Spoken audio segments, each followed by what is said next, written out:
সুন্দর হয়ে গেছে, আলুটা একদম সিদ্ধ হয়ে গেছে। এখন নামাবো। কক মুরগি এটা আজকে রান্না করবো, মরিচ বাইটা সেটা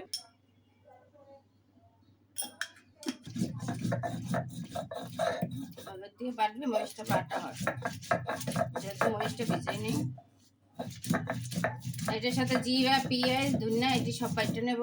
আর আজকে বাটা মরিচ দিয়ে রান্না করবো কক মুরগিটা। আর আমার তো সবসময় কক মুরগি বেশি পছন্দ।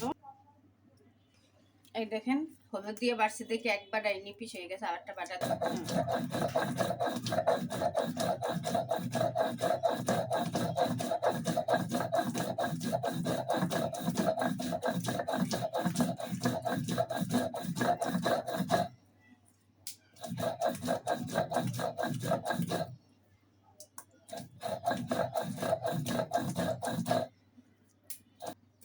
এই যে বাটাটা হয়ে গেছে মরিচ।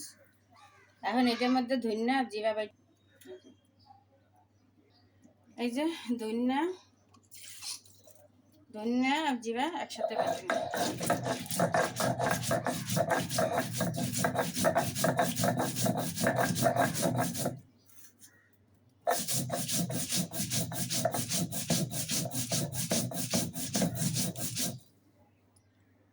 নিচে এলাচিও বাইটা নেব। এই যে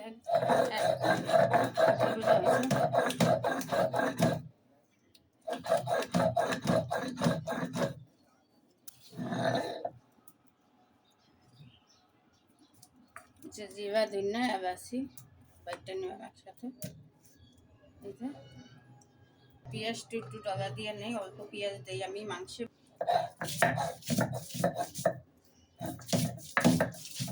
একটু আদা বাটা করে নেব। এই যে মশলা বাটা হয়েছে, এখন এই মাংসটা মাখাবো। আর আজকে মাখাই বানবো, গ্যাস নাই। এই জায়গায় 1 চামচ আদা বাটা দিলাম, 1 চামচ রসুন বাটা দিয়ে দিলাম। তারপরে আমি এখানে পেঁয়াজ আদা বাটা করে নিছি, সেটা দিয়ে দিলাম 2টা পেঁয়াজ। এখানে মরিচ আর হলুদ বাইটা নিছি, এইটা দিয়ে দিলাম। তারপরে জিরা, ধনিয়া বাটা, এলাচি বাটা এটাও দিয়ে দিলাম সম্পূর্ণটা। এটুকু যেহেতু কমই দিই এখন। আর এটা কক মুরগি প্রচুর তেল, একদম কম দেব তেল, আমার তো তেল খাওয়া অনেক ই। এখন এটা সুন্দর করে এই যে মাখাইয়া এনে এলাচি এলাচ বাইটা দিছি, দারচিনি আর তেজপাতা আস্তা দিয়ে দিছি, লবণ দিয়ে দিছি,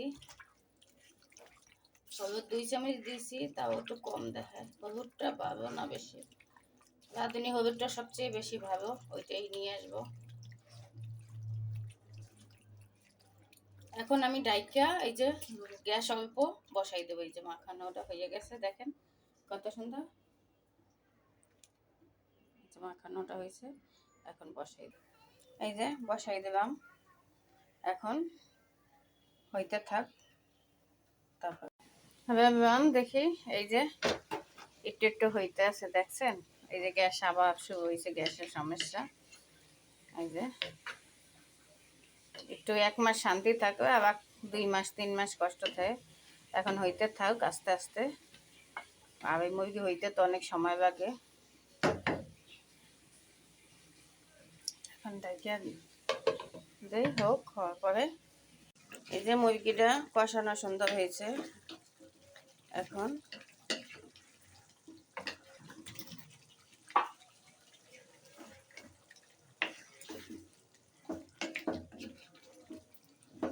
ঝোলের পানিটা দিয়ে দেয়, হইতে থাক। এই যে দেখবো মুরগিটা, এই যে মুরগিটা আলহামদুলিল্লাহ। এই যে জিরার গুঁড়াটা দিয়ে দিতে আছি। আর এই মুরগিতে জিরার গুঁড়া ভাজা না দিলে একটু ভালোই লাগে না একদম। আর জিরার গুঁড়া দিলে দেশের স্বাদ। এখন নাড়া দিয়ে দেবো, আলহামদুলিল্লাহ। এখন নামাবো।